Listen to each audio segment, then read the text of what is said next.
In this video, we're comparing 3 of the hottest budget-friendly gravel bikes on the market in 2025. We're going to go pretty deep into the weeds on all 3 bikes, but I'm going to do my best to keep it as organized and as comprehensive as possible. So what I have back here is the Primos Dame, the State 4130 Allroad, and the brand new Poseidon X Ambition Gen 3. Yep, you heard that right. Even though the Gen 2 version just came out a few months ago, this is a new offering from Poseidon that will be coming out in mid-2025, and we've got the exclusive first look for you here in this comparison. All of these bikes retail for under $1,000 US at the time of publication, and they all represent budget-friendly but very legitimate and capable gravel bikes. Now, because there are so many things to consider when comparing these bikes, I'm going to try going element by element and just assign points as we go, and then just add them all up at the end and see if there's a clear winner, or if the discussion is more nuanced than a single numerical score can capture. So we're going to break this down into 13 categories. I know it's a lot, but some will go quicker than others. Each category will be worth a maximum of 5 points. So jumping right in, for the frame material, the Primos Dame and the State 4130 both use 4130 steel tubing, while the Poseidon Ambition uses 6061 heat-treated aluminum alloy for the frame. The aluminum frame and carbon fork on the Poseidon makes for a much lighter weight frame set, and despite the somewhat archaic stigma that alloy frames ride harsh, I don't experience much harshness at all with the Ambition, especially with the wider 40mm tires spec'd on the Gen 3. So all this to say, I'm not trying to play favorites on frame material, and I'll go ahead and award a full 5 points for the Poseidon. The Primos and the State, however, while they both use 4130 chromoly steel tubing, the Primos actually features a butted top tube and down tube, while the State uses straight gauge tubing all around. Straight gauge tubing uses a constant wall thickness the whole length, while butted tubes feature thinner walls in the middle section of the tube for added compliance and a little bit of weight reduction. Pretty much all high-end steel frames feature butted tubes to some extent, and it's nice to see that Primos have adopted a butted tube profile for some of the key tubes on the frame. And for that reason, I'll award a full 5 points to the Primos, but I will give the State 4 points for the use of straight gauge tubing. Alright, so jumping right into frame spec. Now, I think what I mean by this is all the design choices other than frame material and geometry. For instance, all the frame sets feature standard 12mm through axles,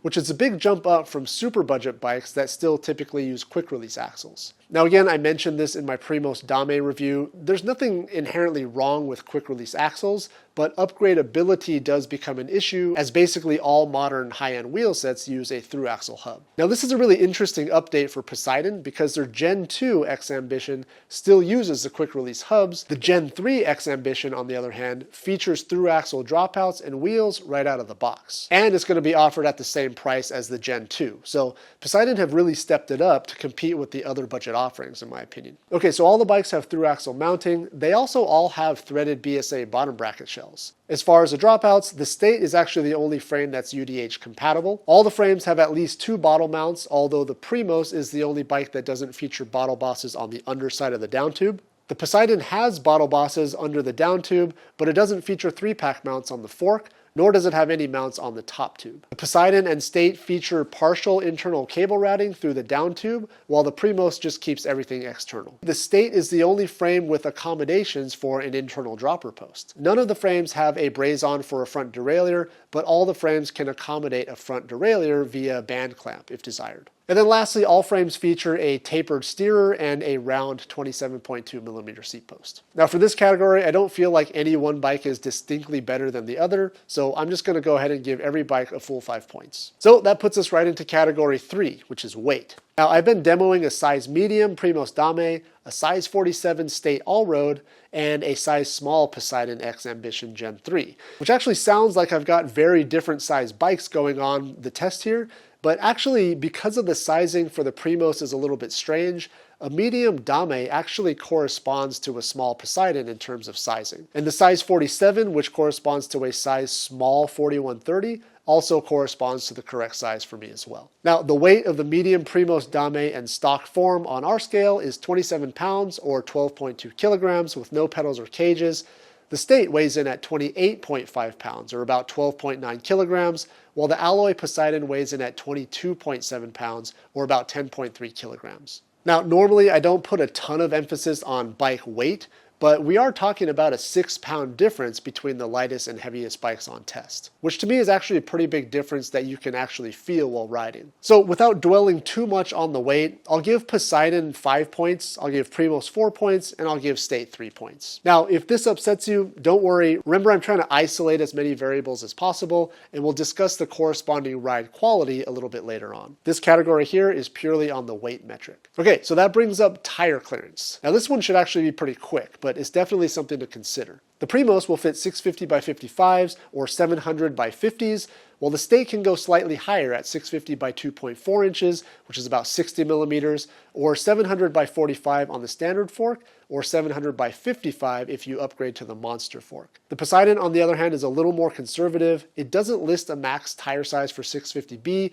but in 700C, the stated max width is 42 millimeters. Now, these are all just based on the stated clearances on the website, and your experience may vary. For instance, just looking at it, I'm pretty sure the Poseidon will fit up to like a 45 millimeter wide tire if you wanted, and you can probably go even wider than the stated maxes on the State and Primos as well. So for this category, I'll give the Primos and State the full 5 points for massive clearance, and I'll give Poseidon a 4. Okay, so moving right along, we're into geometry and handling. I'll start by looking at the Primos Dame and the Poseidon X Ambition Gen 3, since these are actually much more similar to each other than the State. Stack and reach numbers are pretty comparable, and the chainstays on both of these bikes are the same at 425 millimeters. The main difference here is that the Poseidon is 2 degrees slacker in the head tube than the Primos, which corresponds to a significantly higher trail. Now, I personally prefer a chainstay right at that 425 millimeters. It's nice and quick, but it's not super tucked, and I generally like a slacker front end to go with it. Although in this case, the Poseidon is pushing sort of the upper limit of trail for me. The high trail on the Poseidon makes for fun and really stable descent,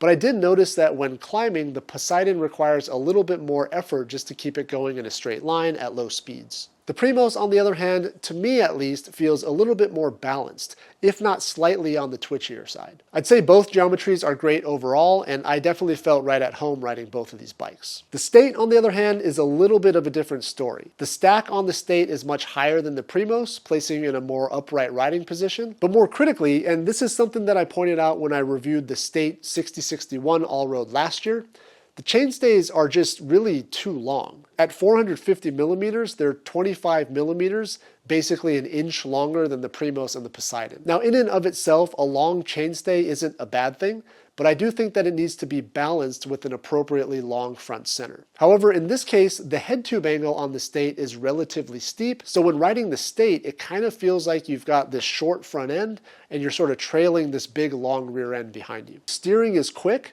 but there's sort of a delay before the back of the bike sort of catches up, if that makes any sense. So overall, the geo numbers for the Poseidon and Primos, for me, are right in line with what I'm used to and what I'm comfortable with. But the State is a little bit different, and I had some trouble getting used to the handling. For the geometry and handling category, I give 5 points to the Primos and Poseidon, and 4 points to the State. Okay, so now that we've discussed frame material, weight, and geometry, we can kind of put it all together and talk about ride feel in general. Now, as expected, the Poseidon is the quickest up the hills and on the flats. The Primos and State, on the other hand, are a bit sluggish uphill, I'll admit, but because of the big tires and relatively stable geometry, the Primos especially kind of just trucks its way downhill with a lot of confidence. The State, on the other hand, isn't as intuitive when going downhill.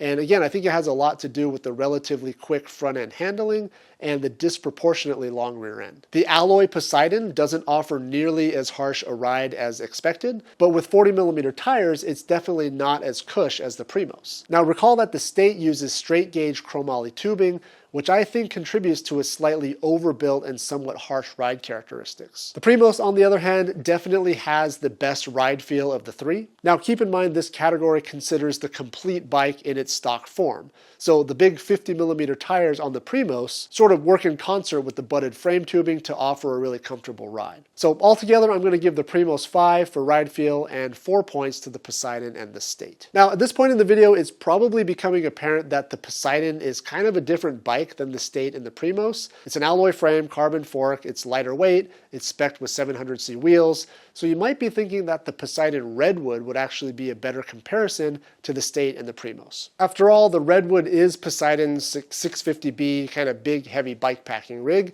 But I'll go ahead and maintain that the X Ambition is also a valid comparison here, since it's kind of Poseidon's sort of do-it-all gravel bike, just like the State and the Primos claim for their bikes. Anyways, on to the next category, which is gearing. Now, one of the criticisms I had with the Primos is that it's just way over-geared right out of the box. The Primos comes with a 44-tooth chainring up front and an 11 to 46 tooth 10-speed cassette in the back, which technically offers less than a 1-to-1 gear ratio, but just barely. And in my testing, I instantly found that I wanted a lower climbing gear and almost never felt like I ran out of top end. Now, fortunately, it's a pretty easy fix to swap the chainring out since it uses a standard 3-bolt chainring mounting system. But yeah, as it stands, the Primos gearing is just way too high. Poseidon, on the other hand, is, in my opinion, exactly right. A 38-tooth chainring up front with an 11 to 48 tooth 10-speed cassette in the back.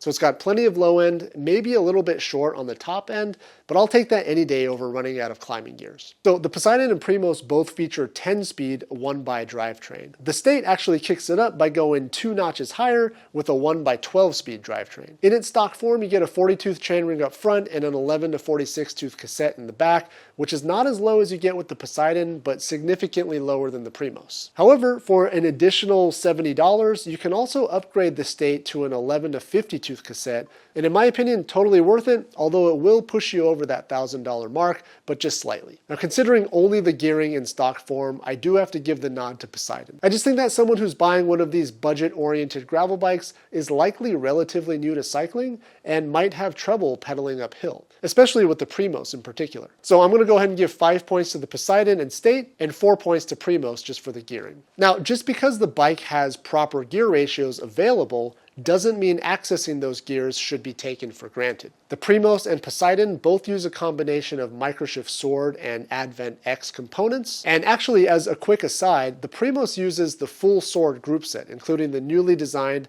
and very ergonomic Sword drifters and the dedicated Sword derailleur. The Poseidon, on the other hand, adopts the Sword drifters, which is fantastic, that's the best part about Sword, but it also retains the older Advent X derailleur. Now, compatibility-wise, this is fine, since everything in Microshift's 10-speed range is cross-compatible, but it does show a little bit of creativity on the part of Poseidon. The real benefit comes from the Sword shifters, while any differences in the shift quality between the Advent X and the Sword derailleur are imperceptible. So Poseidon saved a little bit of money and went with the older Advent X derailleur, which I think was a really smart move. Nonetheless, both the Primos and the Poseidon shift perfectly, with little effort and minimal setup time. The State, on the other hand, is a different story. The State drop bar bikes use a rebranded Sensa group set, which is similar in concept to SRAM's double tap shifting, where you click a single shift paddle to the first click to upshift, and you have to push it further inward to downshift. Now, on SRAM systems, in my experience, this works decently well,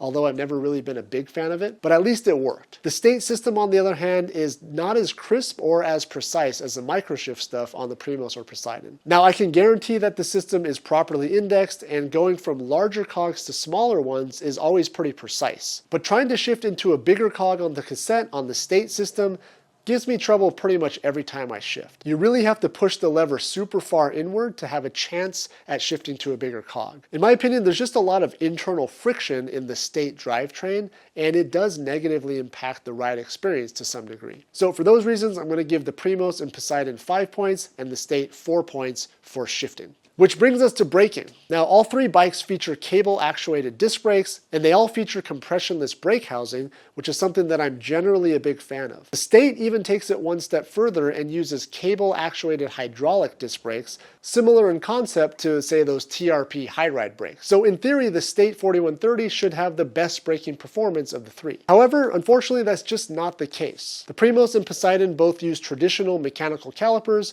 but when paired to the Microshift Sword levers and compressionless brake housing, the braking is absolutely sufficient. I can easily lock up the rear tire from the hoods while seated on both of these bikes. The State brakes, on the other hand, they're so stiff that it's hard to even pull the lever to engage the brakes. Now, to give you a sense for this, I actually measured the required force just to depress the brake lever and barely engage the brakes. On the Primos and the Poseidon, the rear brake took on the order of about 700 grams of force to pull the lever just to the contact point, Whereas on the State brakes, it took over 1,600 grams of force. And again, that's just to get the brake to start to bite. Now, that's more than double the amount of force, and it's something that's immediately apparent when you jump on the bike. And it's maybe one of the biggest gripes that I have about all three bikes. Just want to show you, like, you can get going pretty fast on this bike, and I'm just gonna grab like three or four fingers from the hoods on each brake.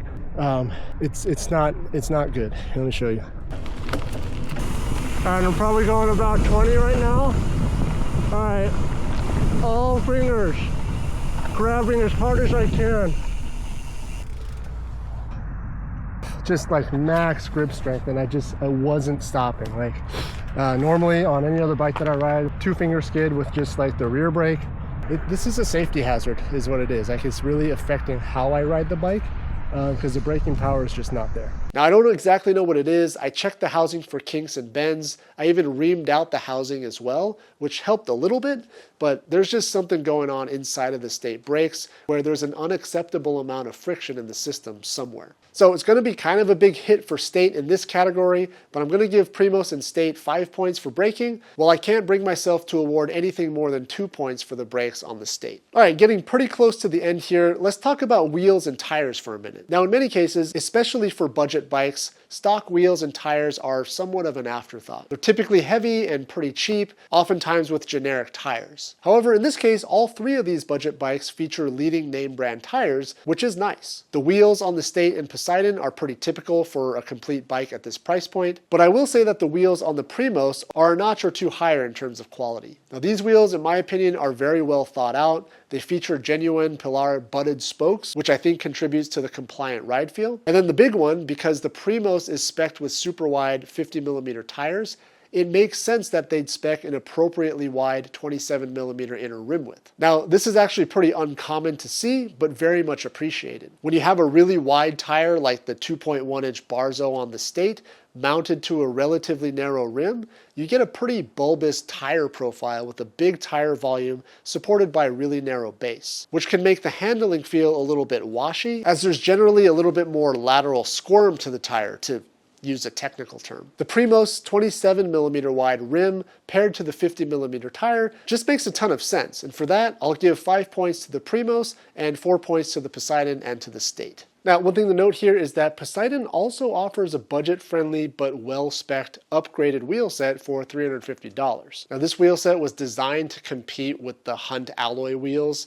as it weighs in at around 1,600 grams, which is actually a couple hundred grams lighter than the stock wheels, and they feature a wider 23mm inner rim width, good for tires up to about 45mm. Now, if you tack this add-on to the Poseidon, you are at about $1,100, but you'll end up with a bike weighing just over 20 pounds, which is pretty remarkable for a bike at this price point. Okay, so just a couple more categories to go. The finishing kit, which I consider to be the handlebars, stem, bar tape, seat post, and saddle. They're all pretty run-of-the-mill on all three bikes. The saddle on the Poseidon happens to be my favorite, and then in a close second is the Primos, and the State saddle is the least comfortable, again, for my particular anatomy. The State saddle really reminds me of like a 90s WTB mountain bike saddle. It's kind of narrow, and there's actually a bit too much padding, which people generally think makes a more comfortable saddle, but often it's actually the opposite. The handlebars on all three models have round tops, so you don't get the ergo top section.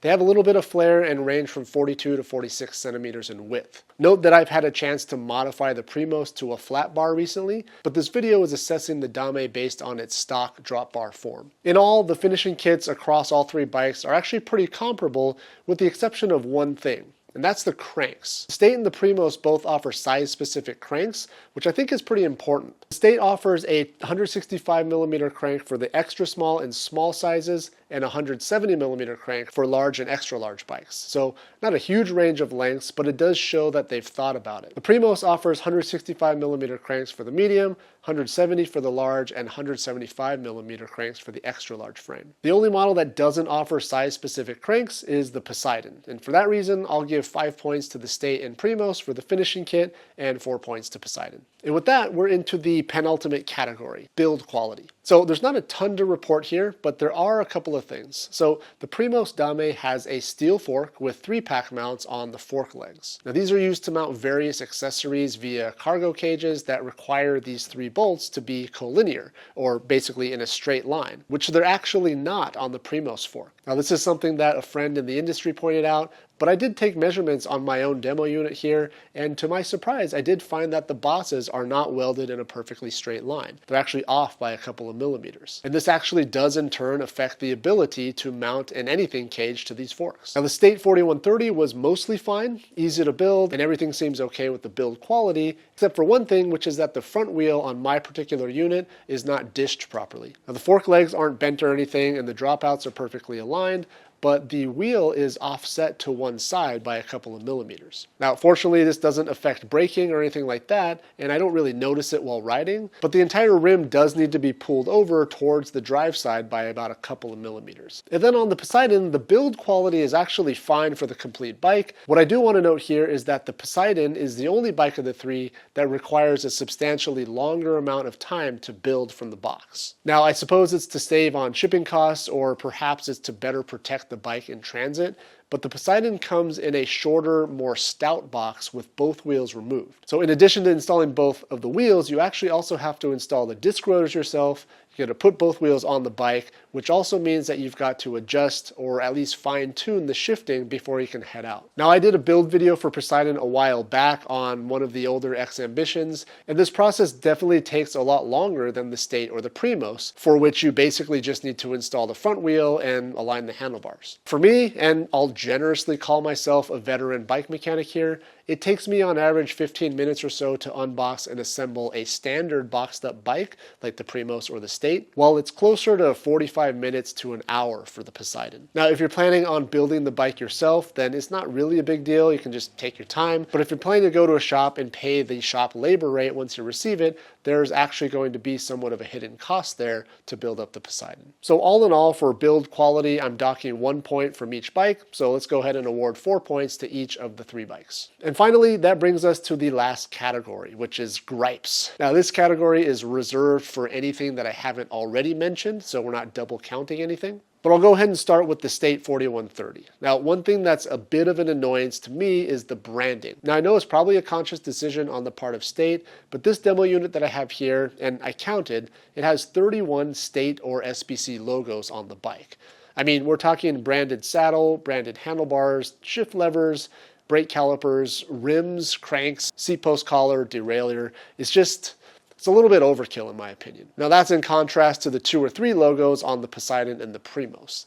Now maybe it's just me, but I tend to prefer the more minimal branding and the more subdued appearance of the Primos and Poseidon. So I'm going to dock a point here because this is the gripe section. And then I suppose this is also a gripe. I kind of wish that the X Ambition had clearance for slightly wider tires. Now it's a stated 42 millimeters for a 700C, but I think it'd be great if they went up to maybe a 48 millimeter. Now I know they do want to keep some separation between the X Ambition and the Redwood, but I do think that bumping up the Ambition clearance would actually go a long way. So I'll mark that down for a 1 point gripe against Poseidon. And so that's it. That's all of the considerations that I thought would be valuable to consider across all 3 of these bikes. And doing the math here, that gives us a grand total of 48 points for the State 4130 Allroad, 54 points for the Poseidon X Ambition Gen 3, and by a very narrow margin, the bike with the most points, the Primos Dame, with 57 points. Now, before you run to the keyboard and explain exactly why I'm wrong and exactly the things that I missed, keep in mind that this is just a rough assessment based on one cyclist's personal experience with all 3 of these bikes over the past few months. This is not a truth model, and I'm sure that these scores would vary wildly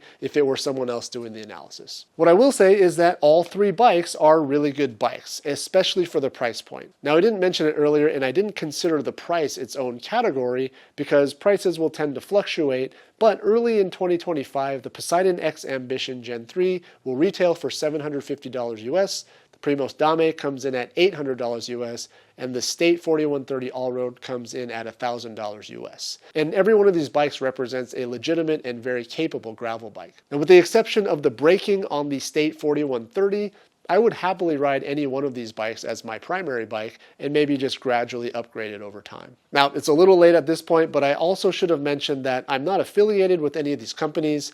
I have worked with all three in the past, but none of the brands featured in this video saw this video before it went live, nor did they have any input into its content.